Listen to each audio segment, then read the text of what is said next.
बात पर पीएम मोदी ने क्या बोला इस रिपोर्ट में देखिए। विचार रखे हैं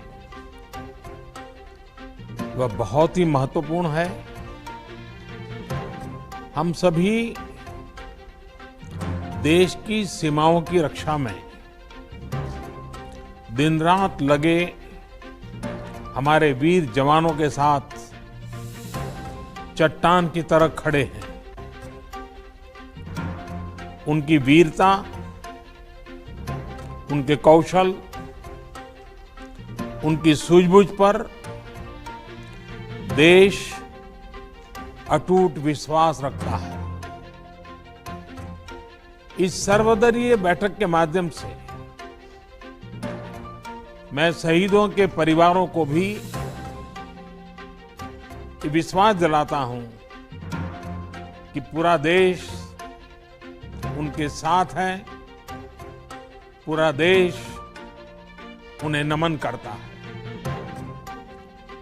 साथियों, पूर्वी लद्दाख में जो हुआ उसको लेकर आपने रक्षा मंत्री जी और विदेश मंत्री जी को सुना भी और प्रेजेंटेशन को भी देखा।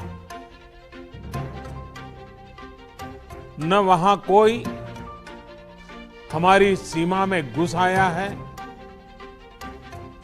न ही कोई घुसा हुआ है, न ही हमारी कोई पोस्ट किसी दूसरे के कब्जे में है। लद्दाख में हमारे 20 जाबाज शहीद हुए, लेकिन जिन्होंने भारत माता की तरफ आंख उठाकर देखा था, उन्हें वो सबक सिखा कर गए।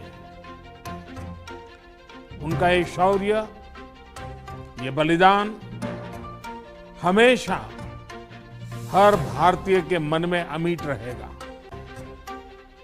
साथियों, निश्चित तौर पर चीन द्वारा एलएसी पर जो किया गया है, उससे पूरा देश आहत है, आक्रोशित है। ये भावना हमारी इस चर्चा के दौरान भी आप सबके माध्यम से बार बार प्रकट हुई है।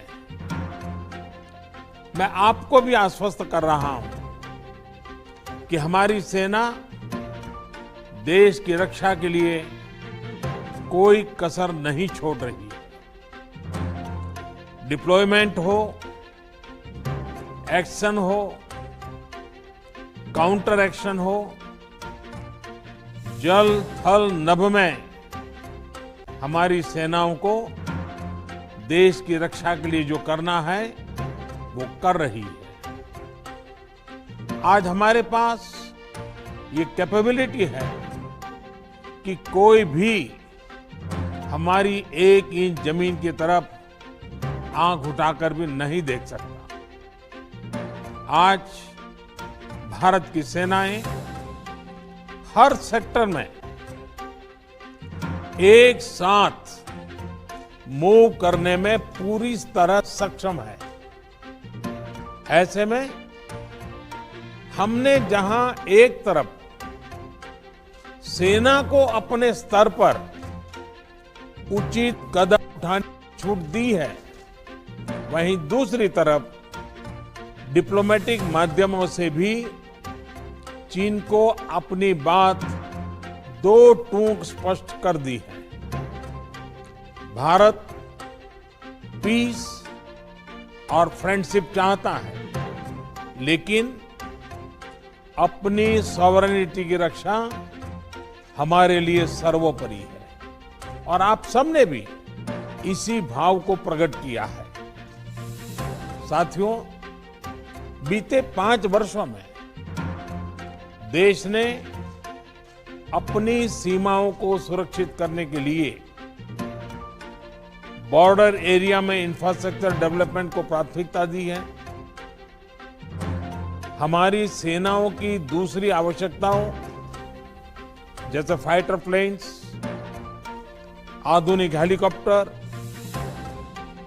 मिसाइल डिफेंस सिस्टम आदि पर भी हमने बहुत बल दिया है।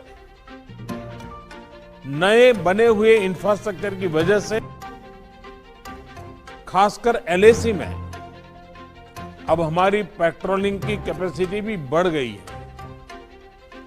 पेट्रोलिंग बढ़ने की वजह से अब सतर्कता बढ़ी है और LAC पर हो रही गतिविधियों के बारे में भी समय पर पता चल रहा है।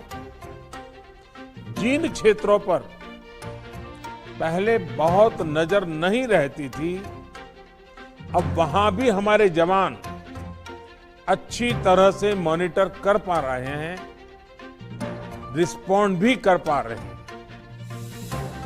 अब तक जिनको कोई पूछता नहीं था, कोई रोकता टोकता नहीं था, अब हमारे जवान डगर डगर पर उन्हें रोकते हैं, उन्हें टोकते हैं।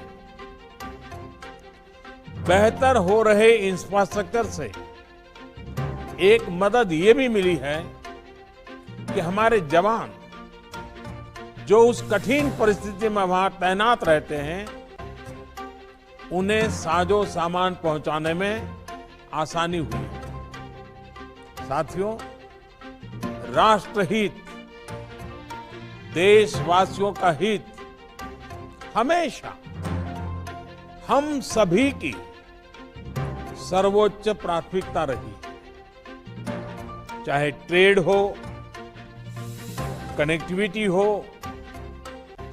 काउंटर टेररिज्म हो, भारत ने कभी किसी बाहरी दबाव को स्वीकार नहीं किया है। राष्ट्रीय सुरक्षा के लिए जो भी जरूरी कार्य है, जो भी जरूरी इंफ्रास्ट्रक्चर का निर्माण है, उसे इसी तरह तेज गति से आगे भी किया जाता रहेगा। मैं आप सभी को, सभी राजनीतिक दलों को फिर से आश्वस्त करता हूं कि हमारी सेनाएं सीमाओं की रक्षा करने में पूरी तरह सक्षम है। हमने उन्हें यथोचित कार्रवाई के लिए पूरी छूट दी हुई है। आप सभी ने इस बैठक के लिए अपना समय दिया, अपने मूल्यवान सुझाव दिए।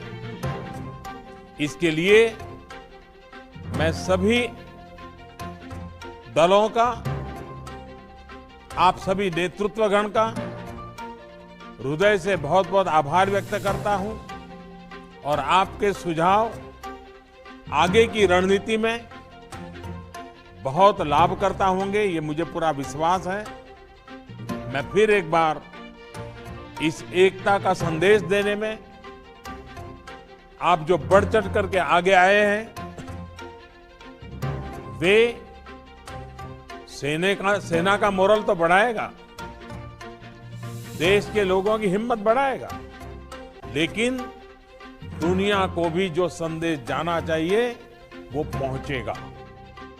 और इसलिए आज की मीटिंग में आपकी सकारात्मक भूमिका का बहुत मूल्य है, उसका बहुत ऐतिहासिक महत्व है।